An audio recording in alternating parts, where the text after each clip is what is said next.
presentado ahí. Perdón, esto se me desarmó. Por alguna razón no, el GIF dejó de funcionar. ¿Lo ven ustedes o no? La presentación sí se ve. Sí, en un momento la diapositiva habían unas líneas que se movían de un lado para otro. Eso, Ahí eso es, ¿cierto? Ya, pero eso, ahí está, ¿cierto? Bueno, lo que les quiero contar entonces, esta es una representación, esta es una de las tantas maneras de representar una noche completa de sueño, en este caso un ser humano. Voy a tratar de explicarles un poco qué es lo que estamos mostrando acá, ¿no? Lo que hicimos acá fue tomar el electroencefalograma de un sujeto, un humano, y aislar cada punto que aparece ahí. Voy a partir al revés de como se hace tradicionalmente. Cada puntito corresponde a 30 segundos de registro polisomnográfico, es decir, son 30 segundos del registro fisiológico, neurofisiológico de sueño de un ser humano, ¿ok? Y son todos los 30 segundos de una noche que dura aproximadamente 8 horas de registro, ¿ok? Son varias, ¿no es cierto?, centenas de puntitos que están distribuidos sobre la mesa, ¿no? Y ese gusano que ustedes ven caminando, no sé si lo ven bien, yo lo veo bien en mi pantalla, no sé si ven bien ese gusano que camina ahí. Sí, perfecto.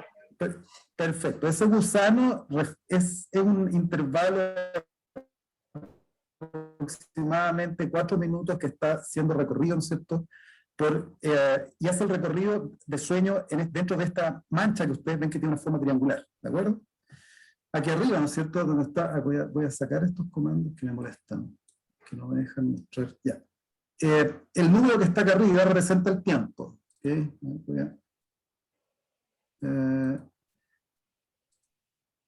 El número representa el tiempo, es el número de minutos, ¿no es cierto?, en la noche de registro, etc. Bueno, entonces, esta es una de las tantas maneras de representar una noche de sueño. Y lo interesante, fíjense ustedes, es que el gusanito que recorre este espacio de fase que está dado por la amplitud y por la variabilidad de la banda delta, que es una de las bandas de estudio durante el sueño, ustedes fíjense que de repente está como que pega saltos largos y de repente queda pegado en algunos lugares. Fíjense aquí, por ejemplo, ahí se va a pegar, ahí, queda como metido en una punta, luego recorre el caminito, ahí quedó de nuevo, ¿no es cierto? Y va, entonces está como oscilando entre dos estados. ¿Te fijan? Uno que está arriba, que nosotros vamos a denominar el clúster, este es un clúster, ¿no es cierto?, una región colorada que está acá arriba, y otra región colorada que está aquí abajo. Lo que les quiero contar en el fondo es que sea la manera que ustedes quieran representar los estados de sueño en polisomnograma, se van a encontrar con que las variables fisiológicas tienden a concentrarse o a aglutinarse o clusterearse, como se dice, a racinarse, dentro de un número discreto de posibles valores. No tiene el universo completo de recorrido, sino que se mueve dentro de ciertos posibles valores que cuando los vamos a mirar típicamente corresponden a los estados, en este triangulito que está representado acá, que no tienen por qué entenderlo en profundidad, sino solamente como una representación gráfica. En realidad correspondía a los estados fundamentales del sueño, del ciclo sueño-vigilia, donde hay uno que es típicamente el sueño non-REM profundo, representado en rojo, y el sueño REM, que es el que está representado en celeste, ¿no? Y este gusanito que yo les estaba mostrando, se mueve, ¿no es cierto?, alternadamente recorriendo todo este triángulo de una cierta manera, y lo hace, así ocurre todas las noches, ¿no es cierto? Y la pregunta es entonces, y la pregunta que tratamos de entender en cronobiología, es cómo se regula este gusanito, es decir, cómo es que nosotros recorremos los estados durante la noche que determina desde el punto de vista temporal. Por eso aquí arriba es un hipnograma, es decir, desde el inicio del registro de sueño, que es a las 11 de la noche, a las 23 horas, y en la despertada, que es a las 7 de la mañana aproximadamente. Ustedes pueden ver cómo un sujeto que es registrado recorre los 3 principales estados del ciclo sueño-vigilia, la vigilia, el sueño non-REM y el sueño REM, y ustedes pueden ver que a esto nosotros le denominamos arquitectura del sueño, es decir, la trayectoria de los estados durante la noche, que sigue un patrón regular, ¿no es cierto?, que es más o menos estable, y que es especie específico. Los humanos tenemos un tipo de arquitectura de sueño Fíjense aquí abajo un ratón, que esto es del laboratorio nuestro. Estos dos son datos de nuestro laboratorio.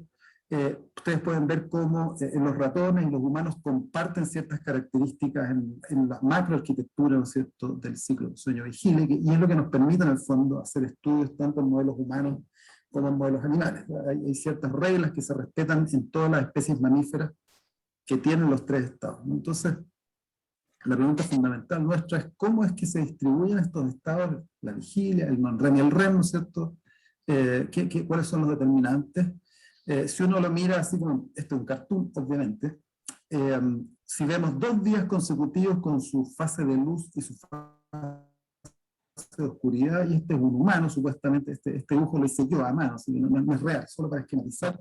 Fíjense que los sujetos están despiertos durante el día fundamentalmente y duermen durante la noche y alternan entre sueño non-REM y sueño REM, ¿no? Y esto se da un día y luego se repite el otro día, que es más o menos lo que ocurre típicamente en el humano, que tú tienes una vigilia larga y consolidada y un largo periodo consolidado de sueño nocturno, ¿no? Entonces, ¿qué es lo que determina esta organización temporal? Y lo que se sabe, ¿no es cierto?, es que existe, por un lado, lo que se conoce como un proceso circadiano, es decir, un ritmo, un reloj biológico que determina que tú tengas muy baja probabilidad de estar durmiendo durante el día y muy alta probabilidad de estar durmiendo durante la noche. En el fondo eso es lo que representa, y que hay un sustrato neurobiológico para aquello que excede un poco el fin de esta presentación. De tal forma que si tú lo vas a mirar en la rata, por ejemplo, la rata pasa lo mismo. La rata tiene concentrada la vigilia en la noche porque es una especie nocturna, a diferencia del humano, que es una especie diurna, ¿no es cierto? La rata está activa durante la noche, descansa durante el día, y cuando descansa tiene mucho non-REM y mucho sueño REM. Y si uno hace la estadística circular de cómo se distribuyen los estados que está representado en este relojito, la vigilia se concentra en la medianoche, el non-REM en la primera mitad de la mañana y el REM en la segunda mitad de la mañana, que es muy parecido en términos de ordenamiento a lo que pasa en el humano, en que tú tienes la primera mitad de la fase de reposo con sueño non-REM y la segunda mitad de la fase de reposo con sueño de movimientos oculares rápidos, ¿no? Esto es lo mismo para mostrar que cuando tú a un ser humano al cual tú le estás registrando su ciclo de sueño-vigilia, fíjense, el día 1, el día 20, tú le apagas la luz por completo, este sujeto cae en una condición que se conoce como de carrera libre, es decir, el reloj que controla, ¿no es cierto?, este ritmo endógeno que controla la ocurrencia de los estados, en ausencia de control exógeno, porque no hay ciclo de luz-oscuridad, adopta un ritmo distinto de 24 horas y controla esta deriva, ¿no es cierto?, que se conoce como carrera libre, y que demuestra la existencia de una modulación endógena, ¿no es cierto?, del ciclo sueño-vigilia. En la rata uno puede hacer el experimento parecido, esta vez apagándole por completo la luz, ¿no es cierto?, y ver qué es lo que pasa con este ritmo, y uno puede ver que en presencia y ausencia de luz, la modulación del ciclo sueño-vigilia se mantiene. Esta es una condición que se conoce como fotoperiesqueleto, en que tú lo que haces es mantener el ritmo, si están marcados ahí, esos pulsitos de luz, en lugar de estar en oscuridad constante, como en este experimento de carrera libre acá, tú lo que haces es darle indicios de cuál es el origen, el inicio y el fin del día, de tal forma que no ocurre la carrera libre, ¿cierto? Entonces, en esas condiciones tú puedes ver que aun cuando no haya luz, la sola modulación circadiana permite, o sea, luz, oscuridad, la sola modulación circadiana permite, ¿no es cierto?, explicar gran parte de la distribución temporal del ciclo sueño-vigilia. Pero no es el único proceso que está involucrado, hay otro proceso que también determina cuánto tú duermes y cuánto tú estás despierto, que se conoce como los procesos de reloj de arena, que son, o también modulación estado dependiente, y que en el fondo se refieren al hecho muy conocido de que durante la vigilia ocurre un mecanismo de acumulación de presión hacia el sueño, y esa presión al sueño se consume cuando tú duermes, ¿no? Se produce hay un fenómeno que se conoce como reloj de arena, porque así funciona el reloj de arena, ¿no es cierto? Se cargan en un sentido, se descargan en el otro. Parecido a lo que ocurre con un condensador eléctrico, ¿no es cierto? Entonces, a esto se le llama el proceso homeostático. Algunos colegas usan el término de procesos homeostáticos, porque en el fondo se trata de mantener una variable, ¿no es cierto?, constante dentro de un rango de operación de intensidad de una variable que no conocemos, porque la homeostasis del sueño no tiene una unidad de medida, simplemente la estimación que uno hace de cuánto se pierde y cuánto se recupera. Ese es uno de los grandes problemas de la teoría homeostática del sueño.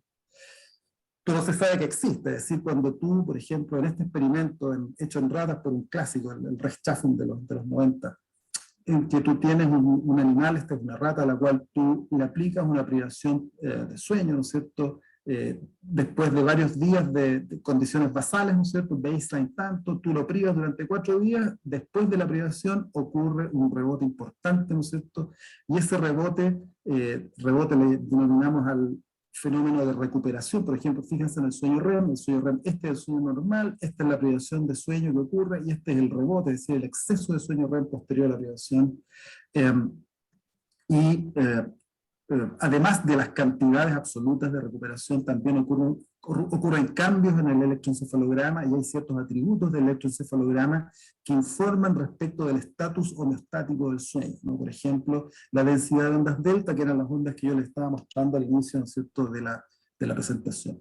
Entonces, y aquí ustedes pueden ver que un sujeto, este es un humano, al cual se le hace una privación de sueño a 36 horas, y fíjense la cantidad de ondas delta. Estas son las ondas delta basales, es decir, este es el sueño non-REM profundo, por decirlo así, basal, y este es el sueño non-REM profundo que ocurre después de la privación. Es decir, hay una cantidad, hay un cambio no solamente cuantitativo en términos del tiempo que tú estás dormido, sino también de otros aspectos que se conocen como la intensidad del sueño y que hablan de profundidad del sueño. ¿Okay?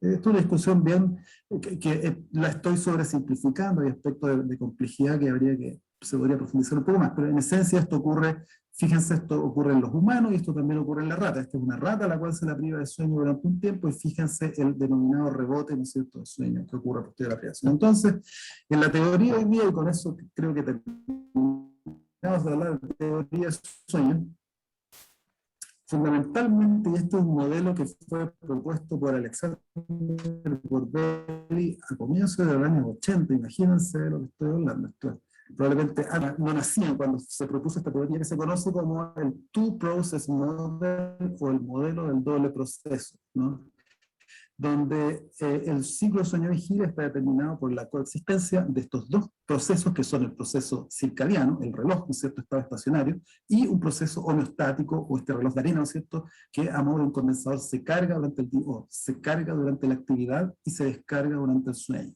¿de acuerdo? Entonces, estos dos mecanismos coexisten, están acoplados.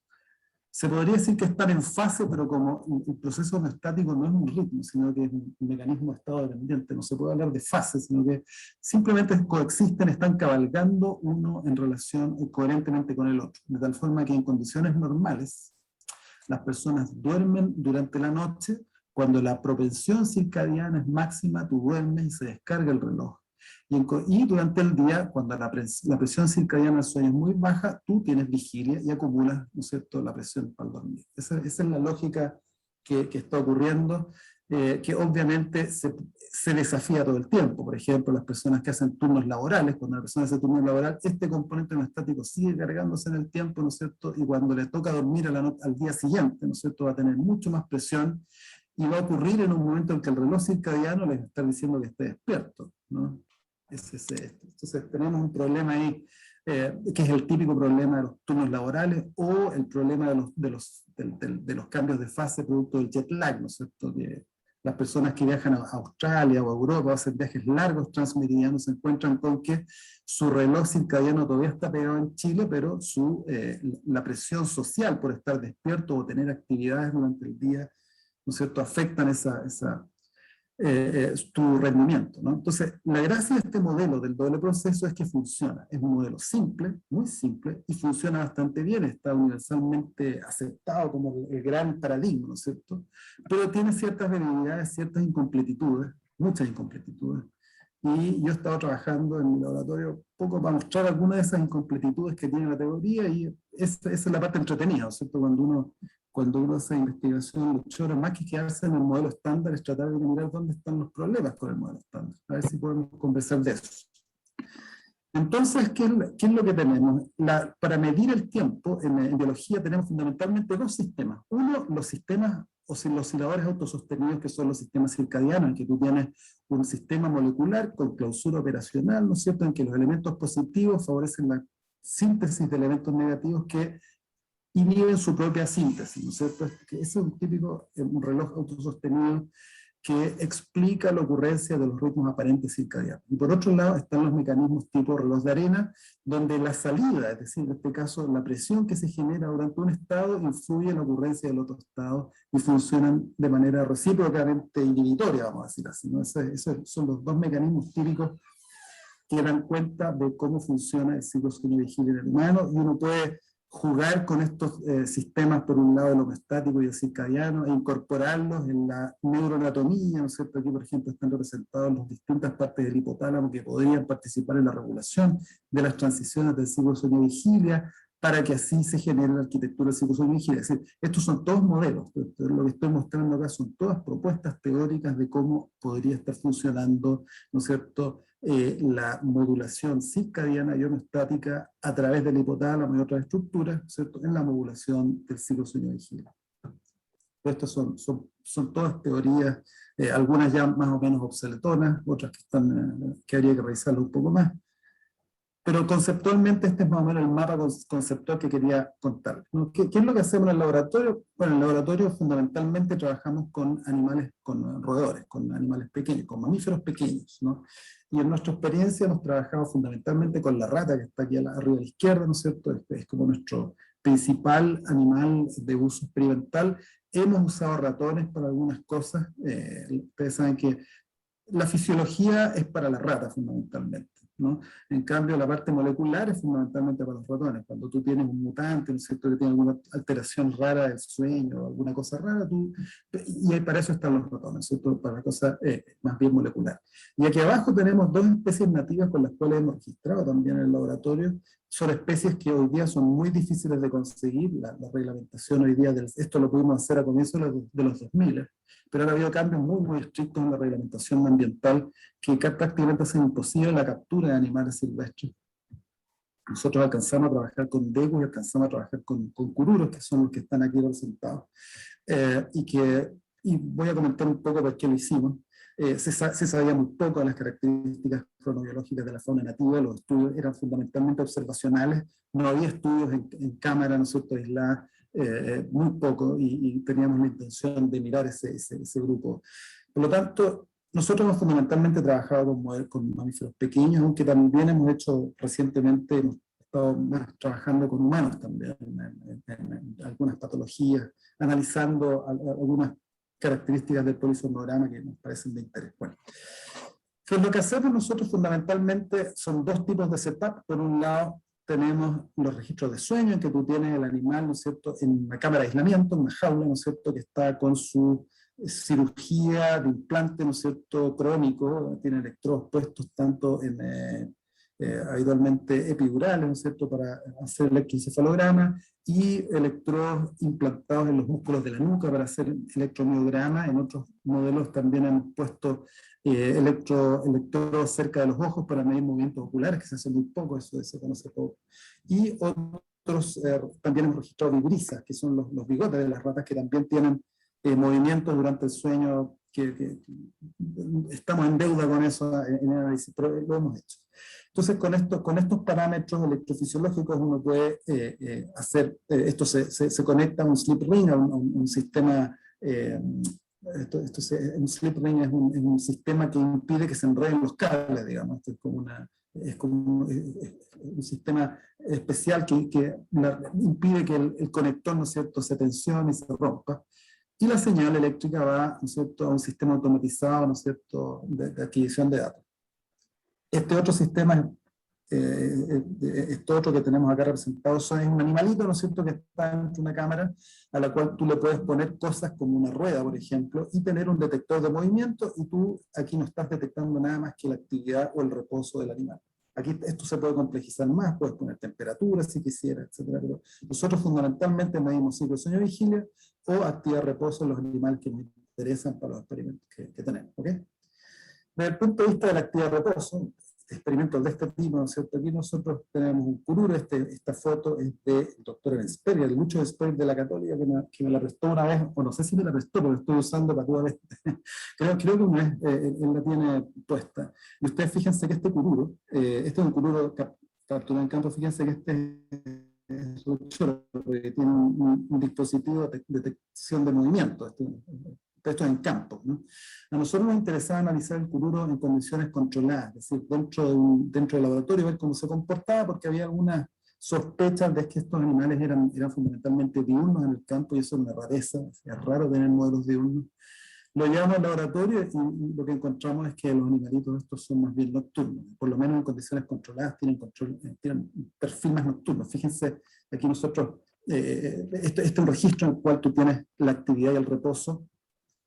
Cada una de estas inflexiones, estos pelos que aparecen acá son movimientos. Lo que está representado aquí arriba son las horas de luz, la barra blanca, y la barra negra son las horas de oscuridad. Y los días experimentales van desde el 0, por decirlo, hasta el 50 y tantos, ¿no? Y esto está doble graficado, es decir, este gráfico que está acá es lo mismo que está acá. La única diferencia es que están puestos uno al lado del otro para mirar en longitudinal más o menos cómo ocurre, ¿no es cierto?, el experimento. Y si lo entienden, por favor me preguntan, si hay dudas sobre esto, me preguntan. Y lo que está enmarcado acá son las horas de oscuridad, ¿no? Entonces aquí este animalito, cuando nosotros lo tenemos registrando entre el encendido de la luz y el apagado de la luz, prácticamente no se mueve. Tú le apagas la luz y este animal empieza a moverse, ¿no? Y esto se repite en el día 1, 2, 3, 4, 5, hasta el día 20 más o menos. Y este día nosotros lo que hicimos, el tipo de experimento cronobiológico, tú le corres el ciclo de luz oscuridad, o le apagas la luz, o le haces alguna manipulación a la clave ambiental. En este caso, adelantamos el día, ¿no es cierto? Le cortamos la noche a 6 horas, ¿no es cierto? Y adelantamos el día, ¿no es cierto?, 6 horas en total. Por lo tanto, el animalito tenía que adelantar su ritmo para acomodarse a este nuevo ciclo. Y lo interesante es que este animalito se adelanta siempre manteniéndose dentro de las horas de oscuridad. Entonces, eso nos hacía pensar que este cururo, ¿no es cierto?, que se sospechaba que era diurno, en realidad tiene un perfil más bien nocturno en condiciones controladas. ¿Okay? Este es un típico experimento, lo estoy poniendo como un ejemplo de cosas que se pueden hacer en el laboratorio, ¿no? Las otras cosas que hacemos son registros de sueño. Entonces yo les contaba que teníamos este registro acá, y lo que está mostrado en este chart acá son 3 derivaciones de la corteza de este animal, y aquí abajo está el electromiograma. Entonces ustedes pueden ver cómo esta señal electroencefalográfica que está mostrando, para aquellos que se ubican, esta es una onda teta típica, y estos son 15 segundos de registro cada ventanita, y lo que nosotros hacemos en el fondo es visualizar la pantalla, mirar cómo se comporta el electroencefalograma y asignar un estado, ¿no es cierto?, un estado. Primero, nosotros lo hacemos, hay un sistema automatizado, que la primera pasada la hace una máquina que, basado en las características electroencefalográficas, puede asignar un estado. Estos son sistemas automatizados de diagnóstico. Y después nosotros la miramos de nuevo y vamos corrigiendo. Por ejemplo, aquí en este registro, el sistema clasificó como vigilia, ¿no es cierto?, un intervalo que para nosotros pertenecía, que no se había movido del REM todavía, ¿no? Son correcciones que uno puede hacer en el tiempo, ¿sí? Entonces uno registra el animal, lo mira en el tiempo, cómo se va comportando tanto su electroencefalograma y electromiograma, y va asignando cada 15 segundos, cada 5 segundos o cada 10 segundos, dependiendo de la ventana temporal que le interese, cuál es el estado en que el animal se encuentra, ¿no es cierto?, para construir, ¿no es cierto?, después para construir, ¿no es cierto?, el ciclo sueño-vigilia, reconstruir el ciclo sueño-vigilia in toto. ¿Qué es lo que un análisis, ¿no es cierto?, típico que hacemos? Aquí, por ejemplo, tenemos una señal electroencefalográfica típica de sueño non-REM, que tiene estas ondas lentas, grandotas acá, y aquí este animal desaparecen estas ondas, y si uno mira el músculo, por ejemplo, uno ve que aquí el animal se despertó, ¿cierto? Entonces uno dice, aquí está durmiendo este animal, y aquí se le movieron los músculos, desaparecen las ondas típicas del sueño, aparece el patrón típico de vigilia, y uno le asigna a sueño non-REM en este intervalo, y este pedazo uno le asigna a vigilia. Y uno puede objetivar esto yendo a mirar el análisis de Fourier, ¿no es cierto?, el análisis espectral, en que tú tomas, por ejemplo, esta ventana que está acá, y tú analizas los componentes de frecuencia de esa ventana, y te vas a encontrar con que estas ondas lentas tienen una representación importante y que están dentro de la banda delta, es decir, de 0,545 Hz, y que luego decae más o menos exponencialmente, porque el elemento principal que está presente acá es fundamentalmente delta. Y en la vigilia aparece otro perfil de actividad. Cuando uno va a mirar esta ventana que está acá y la analiza, por ejemplo, lo que está predominando es una actividad de baja amplitud, fundamentalmente teta, que es otro perfil temporal. Entonces, fíjense que cuando tú analizas, cuando se hacen un análisis del dominio de frecuencia, por ejemplo, tipo Fourier, aparecen ciertas marcas, ciertas huellas digitales, ciertas signatures, digamos, que permiten de manera bastante objetiva asignar estados, ¿no? Y uno le puede sacar partido a eso, ¿no? Para elaborar estrategias de diagnóstico automático, y de hecho en el laboratorio trabajamos mucho con eso. Y aquí, por ejemplo, tenemos, aquí arriba está representado, creo que son como un par de horas, no recuerdo en cuánto tiempo era, de registro. En la ordenada, ¿no es cierto?, está la banda, está la frecuencia, está el Fourier, el análisis de Fourier, ¿no es cierto? Y este es el tiempo, en la abscisa está el tiempo. Ustedes pueden ver cómo hay momentos en que esta banda que está acá está muy intensamente marcada. Esta es la banda delta, que es por debajo de 5 Hz, esto es delta. Fíjense esta banda que aparece acá, que es una banda que está en torno a los 7 Hz, esta es típicamente una banda teta. Fíjense cómo cambia el patrón en el tiempo, hay intervalos donde hay mucha banda delta y otros donde hay una banda teta intensa. Esta banda teta intensa precisamente corresponde a lo que nosotros denominamos el sueño REM, que es lo que habíamos visto que corresponde precisamente a entre los 4 y los 8 Hz más o menos, que es lo que está representado en el espectro de Fourier acá en el tiempo. Entonces, lo que está representado entre las bandas amarillas es precisamente un episodio de sueño REM. Y si aquí les voy a pedir un poquito de imaginación. Nosotros podemos tomar cada 5 segundos de registro, ¿no? Cada 5 segundos aplicarle el Fourier, ¿no?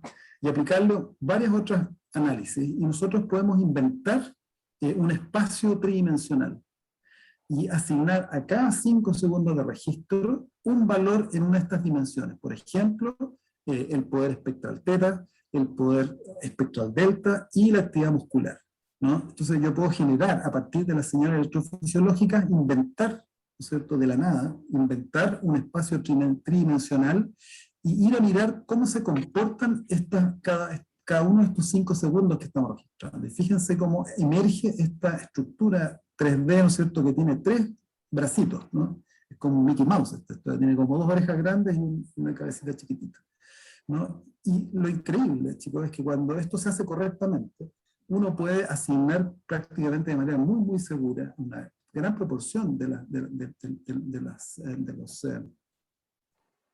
registro, un estado de manera inequívoca, ¿no? Entonces aquí en azul, por ejemplo, están todos estos ventanitas que tenían mucha actividad delta, ¿no es cierto?, y poca actividad muscular. En verde está la vigilia, que corresponde a momentos en que hay muy poca actividad delta, hay alta frecuencia y baja amplitud, ¿no es cierto?, y músculo. Y aquí está el sueño REM, ¿no es cierto?, que es típicamente una actividad, son momentos en que hay alta actividad, ¿no es cierto?, de actividad teta con muy poca actividad muscular, que son las características típicas del sueño REM. Y fíjense que el gusanito amarillo que aparece acá es precisamente esta ventana que les estoy mostrando en este intervalo, ¿no? O sea, este episodio de sueño se desenvuelve exactamente en el clúster que corresponde al sueño REM, y no sale de ahí, ¿no? Está caminando dentro del sueño REM, ¿no? Eso quiere decir que hay una coherencia entre lo que nosotros vemos polisomnográficamente, lo que aparece en el Fourier y lo que nosotros somos capaces de representar en este espacio de fase tridimensional generado artificialmente. Son variables artificiales, sintéticas, ¿no? Entonces nosotros podemos fabricar aparatos que nos permiten clasificar de manera bastante precisa el estado. Y esto lo hacemos nosotros y lo están haciendo prácticamente en todos los laboratorios del mundo. Este es un procedimiento más o menos no está estandarizado, pero se usa ahí, ¿no? La automatización de diagnóstico. Esto es lo mismo para ratón, no voy a extenderme. Y aquí nosotros tenemos, ¿para qué nos sirven, ¿no es cierto?, los análisis de Fourier? Por ejemplo, aquí ustedes tienen el espectrograma de un humano. Fíjense cómo esta representa las ondas delta durante la noche. Fíjense ustedes como parte alto de las ondas delta durante la noche de un humano, al inicio de la noche, y van decayendo. Eso es lo típico, ¿cierto? Parte alto y decae, ¿no? Y en las ratas, esto es una rata también muestra, fíjense ustedes cómo pasa lo mismo. Cuando empieza la fase de reposo, la rata es súper alto en delta y va decayendo durante el día. Y uno puede ver la dinámica de esto de manera muy precisa. Uno puede hacer análisis ya no solamente macros de las 12 horas de reposo, sino que puede ir a meterse a los episodios chiquititos, ¿no es cierto?, que duran 6 minutos, por ejemplo, ver cómo se comportan las ondas delta dentro de cada episodio y dependiendo del momento del día, ¿no? Entonces uno puede estimar cuál es la asíntota a la cual llega esta organización temporal y el tau, es decir, la constante de tiempo que determina cuánto se demora en llegar a esa asíntota. Entonces uno puede hacer una serie de análisis que te dan una idea aproximada de la arquitectura y la microarquitectura del ciclo de sueño vigilia, y hay preguntas pertinentes para ese tipo de cosas, ¿no? Otra cosa importante, ya lo comentaba antes, es que cuando tú haces privación, por ejemplo acá, cuando tú haces una privación de sueño, una privación total de sueño, si tú comparas el sueño de ondas delta normal, ¿cierto?, que está en celeste, fíjense cómo rebotan las ondas delta, es decir, estas son 2 horas de privación total de sueño, y fíjense que bastan 2 horas de privación de sueño en la rata, ¿no es cierto?, para provocar un rebote importante, ¿no? Y uno puede jugar con esta ventana temporal y ver cuánto tiempo tienes que privar y cuánto rebota, ¿no es cierto?, la rata, y lo puedes jugar con eso experimentalmente. Entonces, ¿cómo lo hacemos nosotros? ¿Qué es lo que hacemos típicamente? No voy a repetirme mucho en esto, pero si ustedes tienen un modelo de privación, acá, en este caso, es privación de sueño REM, y ustedes saben que el sueño REM tiene una cierta cuota conocida, ¿no es cierto? Ustedes aplican una privación, en este caso selectiva de sueño REM, que solamente impide el sueño REM. Lo que uno espera es que durante la privación de sueño REM, el animal intente tener cada vez más repetidamente episodios de sueño REM, es lo que se llama el aumento de la presión. O sea, mientras dura la privación de sueño REM, lo que uno observa, y eso es muy, muy fuerte, es que el animal, y esto también pasa con las personas, cuando hicimos privaciones en humanos, esto lo hizo Danay Espinosa, una tesista nuestra que hizo su tesis en humanos, al hacer privaciones selectivas de sueño en humanos también ocurre exactamente lo mismo, es decir, las personas cada vez intentan tener cada vez más episodios de sueño REM, como si hubiese una presión que se acumula durante la privación, ¿no? Y eso es lo que algunos autores usan el término propensión al sueño REM, ¿no es cierto?, para definirla, que esta tendencia al incremento, ¿no es cierto?, en esta ocurrencia, ¿no? Y luego, después de la privación, ocurre un rebote, y ese rebote se relaciona cuantitativamente con cuánto perdió. Es decir, esta es la cantidad de REM que se perdió, esta es la cantidad de REM que se recupera, y uno puede hacer una estimación de cuán eficiente es el sistema de recuperación, y esa es otra manera de medir, ¿no es cierto?, este determinante ya no circadiano, sino homeostático de sueño. ¿Ok? Esos son el tipo de cosas que nosotros hacemos. ¿Y qué preguntas hemos tratado de abordar nosotros en el laboratorio? Voy a partir con una parte más de ¿cómo se llama?, biología natural. A mí siempre me interesó un poco la biología natural, y lo que estoy mostrando acá, este es el árbol filogenético de un grupo de animales que se conocen como los octodóntidos oesteandinos. Es un nombre técnico súper complejo, pero lo interesante es que este es un grupo de animalitos, son chilenos, son todos chilenos, los curulos, los lebus, etc. Y una familia, como ustedes ven ahí, de aproximadamente 7 u 8 especies, que son endémicas, son chilenas, y que son fascinantes porque tuvieron ¿cómo se dice?, un origen monofilético, y diversificaron enormemente. Es decir, hay grupos que, por ejemplo, que son fosoriales, que hacen cuevas, por ejemplo, como los cururos, otros que viven en la superficie. Hay algunos de estos que se especializaron para vivir en el desierto, otros que están especializados para vivir en bosque. Es decir, es un grupo pequeño, muy específico, y que tiene, por ejemplo, los aconemis. Los aconemis están especializados en vivir en los bosques de Araucaria. Estos viven en la zona sur, la zona entre Temuco y Valdivia. El cururo es el que vive aquí. Ustedes, si van a la playa o van a la cordillera, van a ver hoyos por todos lados. Esos son los cururos que hacen los hoyitos, ¿no? Y los de ellos y sus parientes Lunatus y Vigesi son unos hermosísimos animalitos, muy lindos. Si van al Parque La Campana, los van a ver caminando durante el día. Por eso se decía que eran diurnos estos animales, porque andan fundamentalmente del día, se los ve, ¿no? Con su colita de pincel, ¿no? Y entonces es un grupo fascinante, porque había animales que eran aparentemente más nocturnos, otros más diurnos, son súper diversos, y se sabía requete contra poco de esto, así que me puse a trabajar con Adrián Palacios, hice mi postdoc con Adrián Palacios en esto, y nos dedicamos a ir a capturar animales, con el otro que me ayudó acá fue el Pancho Bocinovich de la Católica. Estuvimos capturando animalitos en la cordillera y armamos una base de datos. Ahí andamos buscando animales en la cordillera, esto en Lagunilla, buscando hoyitos de cururo, aquí en la zona, en la altura, ¿no es cierto?, de la zona de Santiago.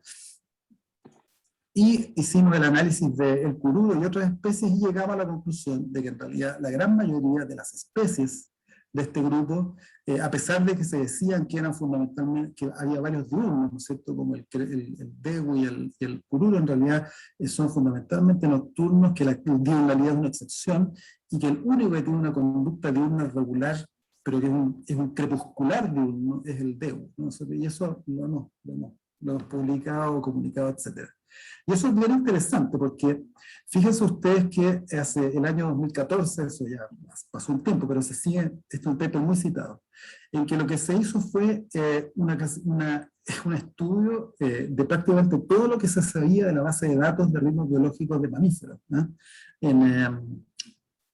De lagomorfos, roedores, primates, etcétera, para intentar hacer un mapa universal de cómo son los mamíferos desde el punto de vista diurno, nocturno o crepuscular, ¿no? o catemerales, que se llama, que son aquellos que no tienen modulación circadiana. Y cuando fue a mirar el paper, nos citaban nuestro trabajo y nos citaban mal, porque ellos decían que nosotros decíamos que el dehu era diurno y que Spalacopus era diurno, ¿no? Cuando nosotros lo que estábamos diciendo era que precisamente el dehu era crepuscular y el Spalacopus era nocturno. Y eso es muy, bueno, eso solo para contarles nomás que el nivel de conocimiento que hay y sobre el que se basan teorías generalistas como esta, en que se intentan hacer mapas universales de cosas, a veces cuando uno va a mirar al microdato, dónde está el dato real, resulta que no es consistente con lo que está escrito en la literatura. Nosotros ahí trabajamos con 4 especies que fueron Bridgesii, Lunatus, Dehu y Cururo, ¿no? Y estaban casi todos ellos mal clasificados en este mapa mundial, porque ellos querían demostrar una cosa que quizá es cierto o no, pero por lo menos lo que nos concierne a nosotros estaban mal clasificados. Pero bueno, es una discusión aparte. ¿Qué otras cosas hemos hecho nosotros? ¿Qué otro tipo de problemas nosotros hemos abordado? Nosotros, voy a tratar de no marearlos demasiado. No sé cómo estoy de tiempo, chicos. ¿Cómo están cuánto tiempo me queda? ¿Estás viendo tiempo? Sí, ¿Sí? como 15 minutos más o menos quedan. Ya, Un poco. a ver, ok, aquí hay otra cuestión, este es un trabajo viejo que hice, pero que lo repetí hace poco y funcionó súper bien por otra cuestión que estaba buscando. Y es, en el fondo, este es un tipo de experimentos que yo lo encuentro súper choro. Yo me entretuve mucho haciendo. Y lo que hicimos fue, fíjense, estas son las horas del día. Aquí hay 9 horas de registro. En realidad lo registramos todo el día, pero nos concentramos fundamentalmente en este intervalo. Estas son las horas de luz, ¿no es cierto? Las 12 horas cuando se apaga la luz. Y lo que hicimos fue aplicar un protocolo de privación de sueño REM, el sueño momento ocular rápido. En círculos blancos es el sueño REM control, ¿no es cierto? Y en círculos negros es el experimento en que nosotros privamos de sueño, pero no hicimos una privación clásica en la que tú haces es impedir que se duerma, sino que aplicamos lo que denominamos un protocolo de privación intermitente, ¿no? Es decir, privábamos durante 20 minutos y dejábamos 10 minutos de sueño espontáneo para ver qué es lo que pasaba, esto no se había hecho antes. Para ver qué pasaba en estas ventanitas de 10 minutos, cómo funciona el sueño REM en esas ventanitas que tú le dejas como para que pueda tenerla. Entonces, nuestra predicción era que a medida que se va prolongando la privación, uno debería esperar que se iba a empezar a llenar de sueño REM estas ventanitas, ¿no es cierto?, mientras ocurría la privación, y efectivamente fue lo que ocurrió. Bueno, no sé si lo tengo mostrado acá. Una de las cosas bien choras que pasó es que si uno comparaba la primera mitad de esta ventana con la segunda mitad de la ventana, la presión al sueño REM se incrementaba brutalmente dentro de la ventana. Fíjense ustedes, esta es una manera de medir la presión o la propensión al sueño REM. Fíjense que durante la privación de 20 minutos, la primera mitad de 10 minutos era significativamente más baja que la segunda mitad. Es decir, en 20 minutos se acumula presión por sueño REM. Lo que está hablando es que la dinámica del sueño REM probablemente es muy rápida. La dinámica homeostática del sueño REM es bastante rápida, y eso tiene implicancias en la fisiología, podemos conversarlo después. Y también quería ver cómo se comportaba el sueño REM en esa ventana. Hay otra cosa que quería comentar, y es que cuando uno compara esta privación intermitente, fíjense que yo les dejo sueño REM entre medio, fíjense que esto empieza a aumentar la propensión, pero luego se estabiliza en un determinado valor, ¿no? Que si uno lo compara con aquella condición en la que uno hace una privación continua, es decir, que no le deja tener sueño REM, fíjense cómo sigue incrementándose, ¿no? Cuando la privación es continua se incrementa de manera monotónica, pero cuando tú lo dejas tener sueño REM no se incrementa tanto, ¿no? Entonces, lo que nosotros, y lo que está pasando, obviamente, es que en estas ventanitas que nosotros le dejamos para el sueño REM empieza a aumentar, y al final tú tienes más de la mitad del tiempo, lo que normalmente es un 10% del tiempo registro, está ocupado más de la mitad del tiempo con sueño REM. Es decir, en estas 3 horas de privación selectiva nosotros generamos una presión selectiva de sueño REM. Les estoy contando esto como una gran maravilla, hoy día no tiene ninguna gracia porque esto está publicado hace 20 años, pero en ese tiempo se hablaba del sueño REM como una cosa, la homeostasis del sueño REM como una cosa media mágica, como una cuestión media que no existía. Lo que nosotros hicimos con estos experimentos cortitos, chiquititos y revolucionarios en cierta manera, es demostrar que nosotros podemos generar presión de sueño REM en muy corto plazo, y eso permitía hacer experimentos bien precisos sobre cómo se comporta la dinámica del sueño REM a una escala temporal, sin necesidad de privarla, por ejemplo, 48 horas, 24 horas, que era lo típico que se estaba haciendo en ese tiempo y que todavía se sigue haciendo. Cuando uno mira literatura de gente que no sabe cronobiología, uno ve privaciones de 24 horas, de 48 horas, ¿no es cierto? Cuando ya con 2 horas, 3 horas basta para tener una respuesta homeostática consistente. Pero bueno, ¿y qué fue lo otro que nosotros fuimos a mirar? Bueno, este sueño REM que se acumula, ¿se relaciona o no se relaciona con esta diferencia? O sea, aquí, ¿por qué se tuerce esta curva y no sigue derecho? La pregunta es, ¿tiene relación o no con el REM? Y claro, cuando nosotros comparamos la cantidad de sueño REM que hay dentro de esas ventanitas, ¿no es cierto?, con la manera en que cae, ¿no es cierto?, la presión homeostática, nos encontramos que hay una relación inversa, es decir, a mayor REM, menos presión acumulada de presión homeostática de sueño non-REM, y ese fue un trabajo que permitió de alguna manera mirar un poco distinto la contribución que hace el sueño REM a la arquitectura del sueño, que en ese momento estaba completamente neglected, vamos a decir, estaba prácticamente, no existía como problema. Otra cosa que nosotros hemos hecho, y esto ha sido parte de nuestra vida, digamos, en el laboratorio, son preguntas bien fundamentales sobre ¿cómo se regula el sueño REM? El sueño REM es como el pariente pobre de la cronobiología del sueño, porque prácticamente la literatura se ha centrado mucho en el sueño non-REM. El sueño REM es más complejo de estudiar, porque funciona con episodios cortos. Está siempre oscurecido por la presencia del otro estado que es el dominante, que es el sueño non-REM, ¿no?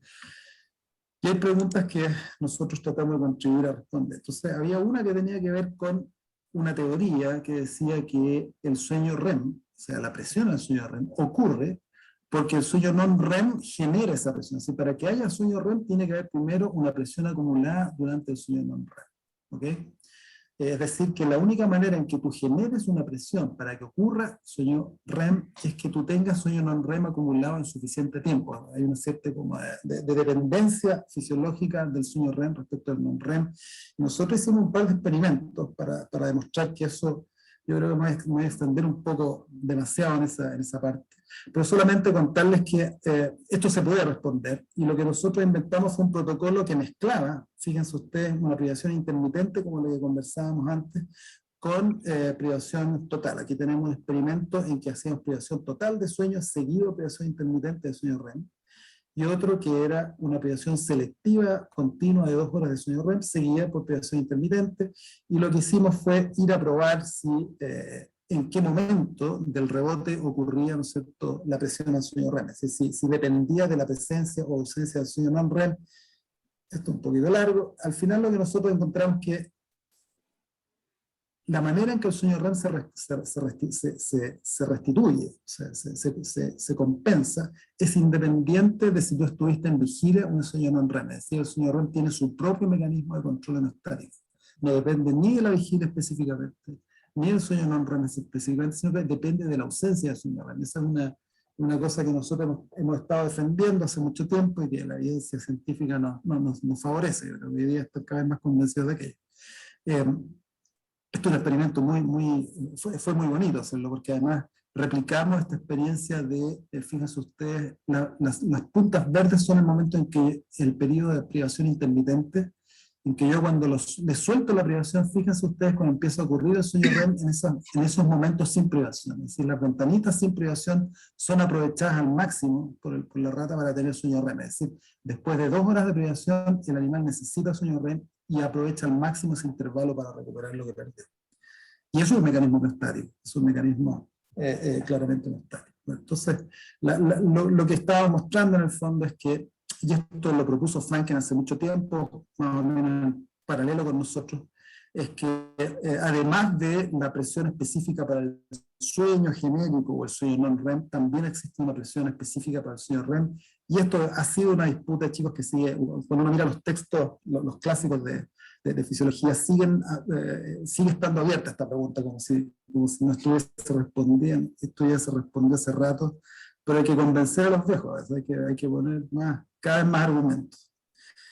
Bueno, eso es una de las cosas que está. Y a ver si puedo comentarles algo más. Otra cosa que, eso es del DEGU. Antes de terminar, voy a meterme en otra parte. Cuando uno habla del sistema circadiano y el control del sistema circadiano sobre el ciclo sueño-vigilia, uno tiene que acordarse de que el reloj circadiano, que está en el hipotálamo, en el núcleo supraquiasmático, normalmente está encarrilado hay una clave externa, que es el Zeitgeber, ¿no es cierto?, que le marca el tiempo al reloj, que normalmente es el ciclo de oscuridad. Pero hace bastante tiempo se sabe que además de las claves del ciclo de oscuridad, existen otras claves que que no son luz-oscuridad y que pueden eventualmente interferir en las características del ritmo aparente para generar cambios en el ritmo, ¿no? Y la pregunta es si esas claves que no son fóticas, es decir, claves no fóticas, como el alimento, el ejercicio, actividades sociales u otras, pueden eventualmente interferir en la actividad del sistema circadiano. ¿A qué nivel del sistema circadiano interfieren? Si es en el núcleo supraquiasmático, en el hipotalámico o en otros niveles periféricos. Esa es una pregunta que está hoy día muy de moda. Se sabe ya que cuando tú lesionas el supraquiasmático hay otros ritmos que se manifiestan, por lo tanto es perfectamente posible que tengamos modulación circadiana periférica. Pero ¿dónde están esos relojes? ¿Cómo se comandan? Esa es una pregunta que nosotros tratamos de trabajar con Javiera Castro hace un par de años. Hicimos un trabajo muy bonito. Aquí lo que se hizo, y esto es muy brevemente, fíjense lo que está ocurriendo acá, es que tú tienes un animal que está registrado del día 1 al día 45, está en condiciones de luz oscuridad, es un animal nocturno, esta es una rata, y que a partir del día 16 se le restringió el alimento, es decir, tú solamente, aquí está el libitum, desde el día 1 hasta el día 14 está el libitum, y del día 15 hasta el día 27, por decirlo así, el animal se le da la comida solamente durante 4 horas durante la fase de reposo, ¿no? Y lo que empieza a ocurrir es que obviamente el animal, para poder comer, empieza a comer a la hora en que le da la comida, obviamente, porque desaparece la comida. Después de esta ventana el animal se queda sin alimento.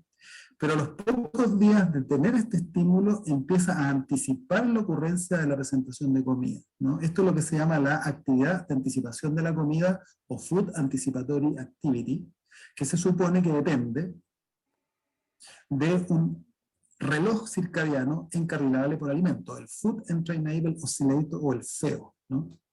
Que se sabe que existía, se sabe que probablemente participaba en algunos fenómenos viscerales, digamos, fundamentalmente de actividad de reposo, muy genéricos, pero nadie se había metido en serio a trabajar con el tema de sueño, y nosotros lo que hicimos fue generar un modelo de anticipación de la comida, ¿no es cierto?, en rata, y fuimos a mirar cómo se comportaba la actividad. Fíjense, la actividad antes de que tú le des la comida, a una cierta hora el animal ya está encarrilado, está tratando de comer, antes que tú le presentes la comida ya está esperando la comida. Y esta es la actividad anticipatoria, ¿no? Y lo interesante es que no solamente afecta la anticipación, sino también afecta la modulación de los estados, y entre ellos el sueño REM, muy en particular el sueño REM, se trasloca a la noche. Si normalmente tiene en la rata que es nocturna, ¿cierto? Normalmente la rata tiene sueño REM durante el día, cuando tú le haces esta restricción de alimentos, el REM trasloca a la noche, así se hace nocturna, el REM nocturno. Es decir, cuando uno compara la condición pre-post encarrilamiento, el sueño REM tiene una traslocación casi en 180 grados. Por lo tanto, uno podría suponer que este FEO no solamente afecta aspectos viscerales o generales de actividad de reposo, sino también modula los estados. Se puso una reorganización del ciclo sueño-vigilia, y por lo tanto, los modelos simplistas, el del Two-Process Model, por ejemplo, el Two-Process Model asume la existencia solamente de un solo reloj que determina la vigilia del sueño.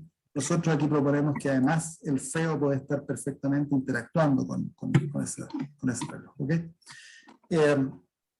Yo lo dejaría hasta acá. No sé si quieren para conversar, porque me dijeron que dejar un tiempo para conversar, así que voy a dejar de... Sí, ahora puede haber espacio de preguntas, pueden levantar su mano o hacerlas por el chat, donde su micrófono. Así que no sé si, bueno, si tienen alguna duda de la presentación o si es que quieren preguntar algo aparte al doctor. Yo tengo una pregunta. No sé si se han hecho estudios sobre, bueno, de la cronobiología relacionados con la psicopatología, con los trastornos psicológicos. A ver, ¿cómo responderte a esto? O sea, hay mucho estudio descriptivo, mucho estudio descriptivo en humanos, ¿no? Lo que pasa es que con los humanos tú no puedes hacer experimentos, eh, sobre todo cuando son pacientes de cualquier trastorno. O sea, los experimentos son muy limitados. Habitualmente las manipulaciones que se hacen tienden a ser terapéuticas y uno interpreta lo que ocurre. A ver, uno de los campos en los cuales la cronobiología conversa con la psiquiatría es precisamente el ámbito de los trastornos del ánimo, ¿no? Fue particularmente con la depresión en sus distintas formas, ¿no? Hay una en particular que es la que se conoce como el trastorno afectivo estacional, que es el trastorno que se relaciona con el invierno, ¿no? Ustedes saben que hay una población, una parte de la población humana que producto de la disminución de la exposición fótica durante el invierno sufre trastornos del ánimo, lo que se llama la depresión de invierno, pero en inglés es el Seasonal Affective Disorder, que es un trastorno poco entendido, ¿no? Pero lo interesante es que con una terapia cronobiológica adecuada se recupera al 100%, y la terapia cronobiológica es simplemente encarrilar al sujeto, es decir, darle una fototerapia en el momento en que el reloj circadiano se adelanta, que es el comienzo de la mañana. Es decir, si tú le das una fototerapia al momento en que el reloj circadiano está produciendo el avance de fase, las personas recién desaparecen por completo, no necesitan ni fármacos ni nada. Decir, en una semana las personas recuperan su estado de ánimo producto de manipulación cronobiológica, ¿no? Pero también hay otros aspectos de la depresión que aparentemente afectan la cronología, y esa parte es más compleja, porque está conversando también con el sueño, ¿no? Y el sueño es otro universo, es otro universo de problemas, ¿no? Ese es un ámbito donde la parte, típicamente la psiquiatría ha conversado con la cronología, los trastornos del ánimo. Acá Ingrid nos dice, se han hecho bastantes estudios en modelos animales con modelos de depresión y de estrés postraumático donde tienes aumento y disminución de REM respectivamente. Sí, de hecho Ingrid, que está ahí, es la experta en aquello. Ella hizo una tesis sobre esto, así que nos podría comentar si pierde la timidez, podría dar un discurso y una clase sobre eso, ¿no? Hola Ingrid, ¿cómo estás? Hola, ¿cómo estáis? Nos está mirando desde Escocia, así que... Sí, yo fui alumna de magíster y doctorado con Adrián. Hola. Y sí, mi tesis en doctorado fue con respecto a cómo se comportaba el sueño REM en un modelo de estrés postraumático en ratas. La verdad es que para mí el tema del sueño REM bueno, como buena alumna de Adrián, es un tema, siempre fue el pariente pobre, ha sido el pariente pobre de la cronobiología del sueño. Y en realidad, para mí siempre fue el tema en por qué hay muchos estudios donde, y en humanos incluso, donde tú ves que el sueño REM en depresión, por ejemplo, está súper aumentado.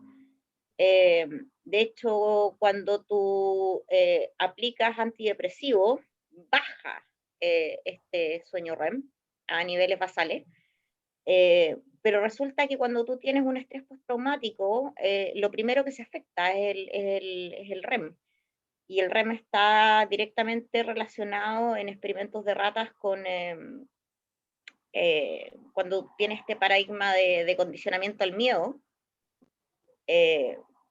Cuando tú haces un condicionamiento al miedo, que es básicamente tú aplicas un shock eléctrico cortito, seguido por una luz o, por ejemplo, por alguna clave, lo primero que baja, o sea, perdón, lo primero que sube es el sueño REM.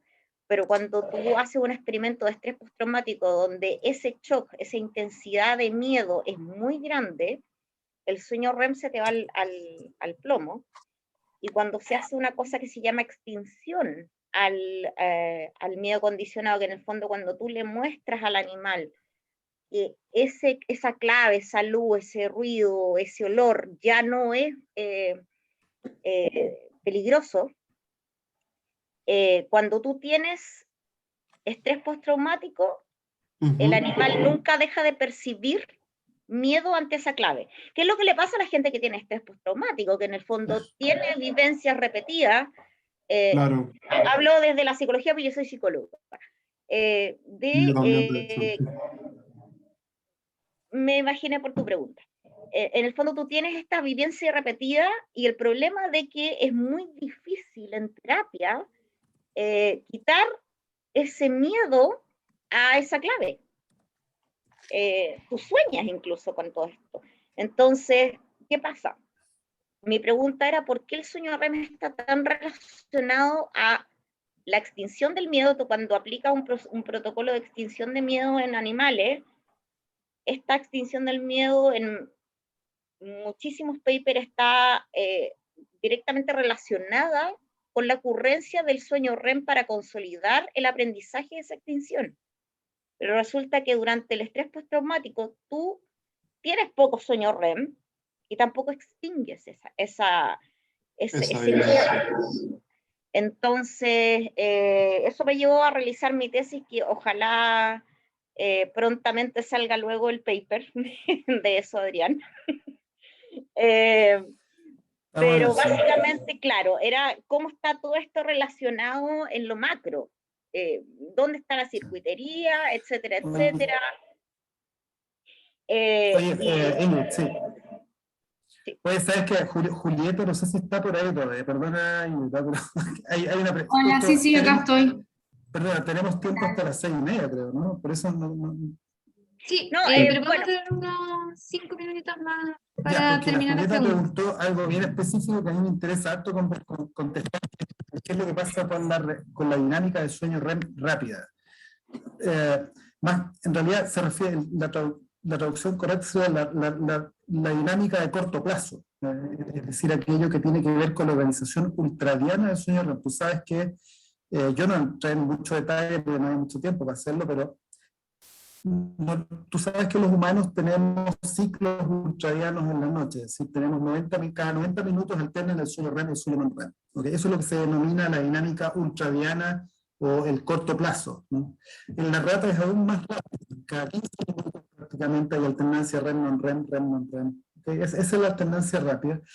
Y históricamente, el tipo que descubrió el sueño, que se llama Nathaniel, que clásico de la fisiología del sueño, él propuso que había un reloj ultradiano, que había un reloj ultradiano, es decir, un oscilador parecido al oscilador circadiano, pero en vez de funcionar con 24 horas, era un relojito, un oscilador autosostenido, que cada 90 minutos generaba el sueño REM. Él propuso eso, y ese modelo que se conoce como el Basic Rest Activity Cycle, el BRAC, es un modelo que hasta el día de hoy se cita como una posible explicación, es decir, que hay un reloj que te hace que cada 90 minutos tienes sueño REM. Y alternativamente nosotros trabajamos la estrategia de explicar esto como un mecanismo homeostático o de reloj de arena, que fue nuestra gran discusión y una gran pelea que hemos tenido todo este tiempo, que la hace muy entretenida, que se entretenía la discusión, digamos. Entonces, el universo en el sueño, desde el punto de vista de la organización ultradiana, se divide entre los que creen en los relojes y en aquellos que creemos en los, o sea, entre los osciladores y los que creemos en los relojes de arena. Entonces, uno podría dividir así el universo de los que trabajan en el sueño REM. Y esa es la discusión que está muy de fondo, ¿ok? No sé si, Julieta, te contesto. Sí, con eso. sí, buenísimo la respuesta. ¿Y eso puede estar modulado por los núcleos del RAFE? Esa modulación Mira, neuronal. la neuroanatomía es un misterio. La neuroanatomía del REM sigue siendo un gran misterio. Están todo el tiempo apareciendo núcleos nuevos, conexiones nuevas, neurotransmisiones nuevas, etc.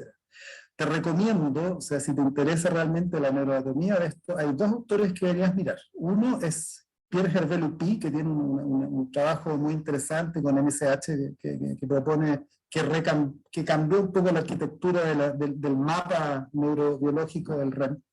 Y el otro es Franz Weber, que además de hacer trabajos con núcleos específicos del tronco, él tiene un modelo cronobiológico. De hecho, hace poquito sacó un paper muy bonito en que mezcla la parte cronobiológica con la parte neurobiológica, que es el gran desafío que nos queda por delante para entender esto. Franz Weber o Pierre Hervé-Lupi. Son dos autores que hay que mirar como para entender un poco la mezcla de la homeostad, de la dinámica y la Buenísimo. cronobiología.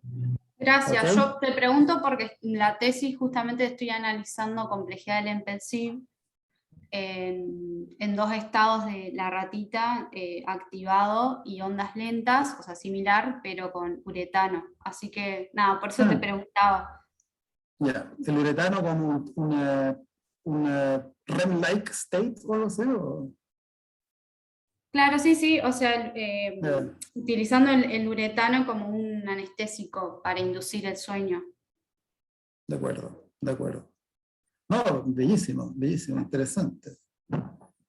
Ojalá que te sirva la referencia, porque yo creo que la discusión han llegado varios papers como ese lado, digamos, de tratar de, porque en lo macro, es decir, cuando tú pierdes durante un día sueño y lo recuperas, eso está más o menos claro. Ahora hay que entrar en el detalle de cómo ocurre esto a nivel de la microestructura del sueño. Esa parte es bien poco conocida. Buenísimo, gracias. Bien, muchas gracias.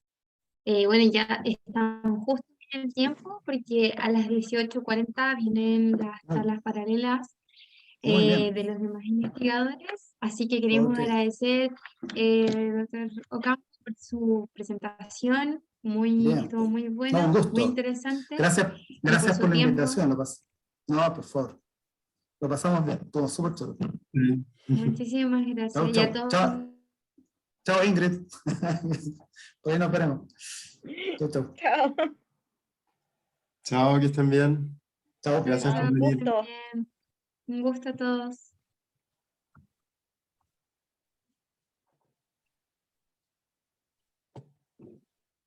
Nos vamos, ¿no? Sí, Ay, me hubiera espera.